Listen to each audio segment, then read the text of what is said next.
Anchor Shahzeb Khanzada نے نجی T V channel کے پروگرام میں پی ٹی آئی مذاکراتی کمیٹی کے رکن سے پوچھا کہ کسی بھی فیصلے تک پہنچنے کے لیے مذاکراتی کمیٹی کے پاس کس حد تک مینڈیٹ ہے۔ پہلے مذاکراتی دور سے آپ کتنے پر امید ہیں کہ جب آپ 2 جنوری کو چارٹر آف ڈیمانڈ لے کر جائیں گے تو کچھ پیش رفت ہو سکے گی؟ سینیٹر علامہ راجہ ناصر عباس نے جواب دیا، مذاکرات ایسے دور میں ہو رہے ہیں جب ملک کو بدترین معاشی بحران کا سامنا ہے۔ بیشتر ادارے اپنی ساکھ کھو چکے ہیں۔ عوام کا اعتماد حکومتی اداروں پر نہ ہونے کے برابر ہے۔ 2 صوبوں میں امن و امان کی صورتحال مخدوش ہے۔ مہنگائی اور بے روزگاری عروج پر ہے۔ بنیادی انسانی حقوق کو پامال کیا جا رہا ہے۔ حکومت 26 نومبر کو صرف ایک دن اپنے ہی شہریوں کو برداشت نہیں کر سکی تھی۔ عمران خان نے حب الوطنی کا ثبوت دیتے ہوئے مذاکرات کے لیے کمیٹی بنائی۔ پی ٹی آئی اراکین کی عدم دستیابی کے باعث ہم چاہتے تھے پہلا اجلاس 23 دسمبر کو نہ ہو، لیکن اجلاس اس لیے بلایا گیا تاکہ معاملات آگے بڑھانے میں آسانی ہو سکے۔ مذاکرات پر سوالات اٹھانے کے بجائے مثبت انداز اپنانا چاہیے۔ مذاکرات میں تاخیر حکومت کی وجہ سے ہوئی ہے۔ ضروری ہے کہ مذاکراتی کمیٹی کو عمران خان تک رسائی دی جائے۔ حکومت کھلے دل کا مظاہرہ کرتے ہوئے عمران خان سے ملاقات کی اجازت دے تاکہ بانی پی ٹی آئی کو مذاکرات کے لیے پہلے دور سے متعلق آگاہ کیا جا سکے۔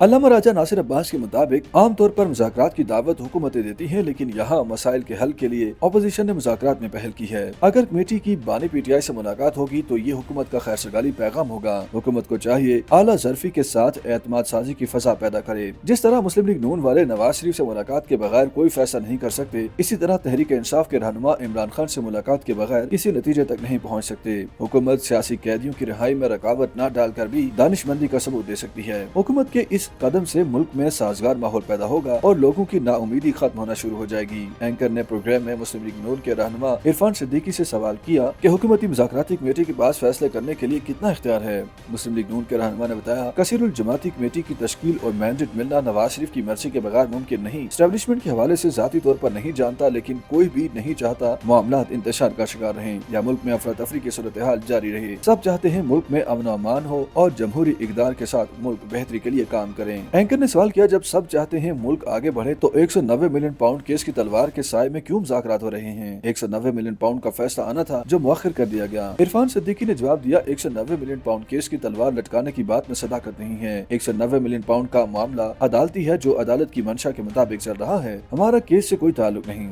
2 جنوری کو ہماری آخری میٹنگ نہیں ہے، مزید مذاکراتی نشستیں بھی ہوں گی۔ شاہزیب خانزادہ نے پوچھا کہ جب سب کی خیرسگالی کی خواہش ہے تو پھر 9 مئی کے مجرموں کو سزائیں سنانا اور اعلامیہ میں یہ کہنا کہ جب تک ماسٹر مائنڈ کو سزا نہیں ہوگی اس وقت تک مکمل انصاف نہیں ہوگا، تو یہ مذاکرات کی کامیابی کے لیے ہے یا مذاکراتی عمل کو ڈی ریل کرنا ہے؟ رہنما مسلم لیگ نون نے کہا، طے یہ ہوا ہے کہ سخت بیانات اور دیگر چیزوں کے اثرات مذاکراتی عمل پر نہیں پڑنے چاہیے۔ ہم کشادہ دلی کے ساتھ مذاکرات کر رہے ہیں اور چاہتے ہیں کہ بات چیت کے ذریعے کامیابی کی منزل حاصل کی جا سکے۔